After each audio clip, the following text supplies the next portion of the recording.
Halo teman-teman semuanya, jumpa lagi dengan saya Zakin Nasution di channel ini.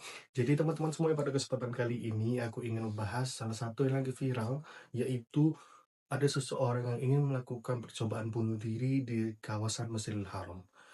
Sebelum kita menunjukkan video ini, yuk bantu channel ini dengan menekan tombol like, comment, subscribe, serta loncengnya agar kamu tidak ketinggalan konten seru dan menarik lainnya.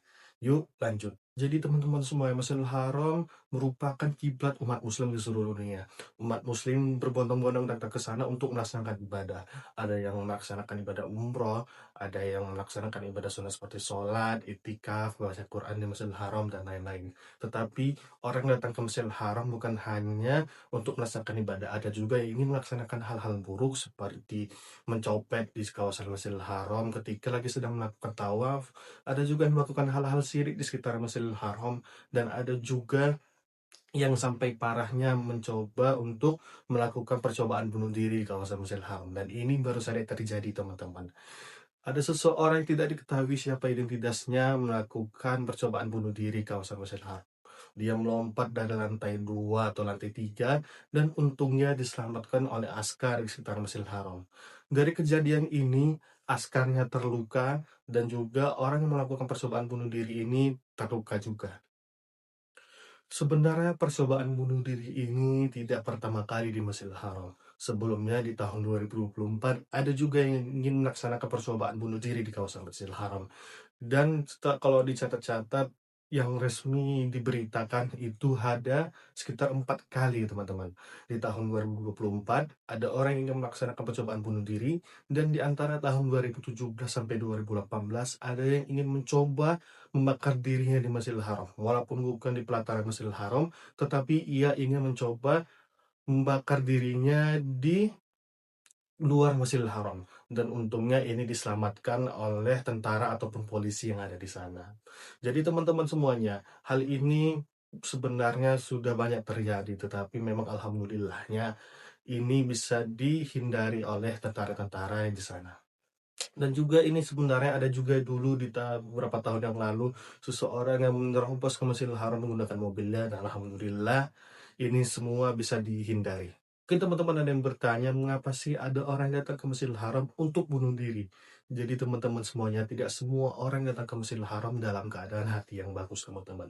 Memang banyak yang datang ke Masjidil Haram dalam keadaan hati yang bagus, mereka senang, mereka bahagia, mereka bersyukur, karena bisa datang ke Masjidil Haram untuk melaksanakan ibadah umroh ketika musim umroh, dan melaksanakan ibadah haji ketika musim haji datang. Tetapi ada juga orang yang datang ke Masjidil Haram dalam keadaan hati yang buruk, bergejolak, dan lain-lain, teman-teman. Dan mereka ingin melaksanakan itu untuk mengakhiri hidup mereka.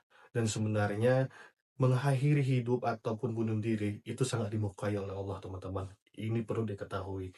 Jadi teman-teman semuanya yang sedang berada di Masjidil Haram, dan teman-teman sedang dalam keadaan hati yang sedang tidak bagus, mungkin hati teman-teman terluka, ada yang perlu teman-teman ketahui. Yang pertama ialah pastikan diri kita dekat dengan Allah, teman-teman.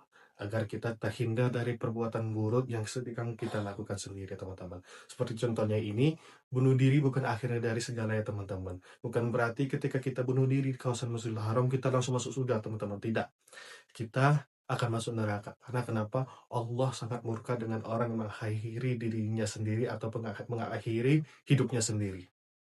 Dari kasus di atas kita mendapatkan pelajaran bahwa yang pertama, kita sebagai sesama manusia harus lebih peduli sesama. Yang kedua, kita ketika ingin berangkat umroh tidak hanya cukup dengan uang. Kita tidak cukup ada uang langsung berangkat, teman-teman, tapi harus dipersiapkan mentalnya dan harus dipersiapkan segala sesuatunya. Dan yang ketiga, teman-teman, kita lebih harus peduli dan harus lebih memperhatikan sekitar kita, teman-teman. Jangan sampai orang di sekitar kita melakukan hal yang sama di tempat suci seperti Masjidil Haram, teman-teman. Mungkin itu saja yang aku sampaikan. Jika teman-teman suka kepada video ini, bantu channel ini dengan menekan tombol like, comment, subscribe, serta aktifkan loncengnya agar kamu tidak ketinggalan konten-konten seru menarik lainnya. Dan see you next time. Bye-bye.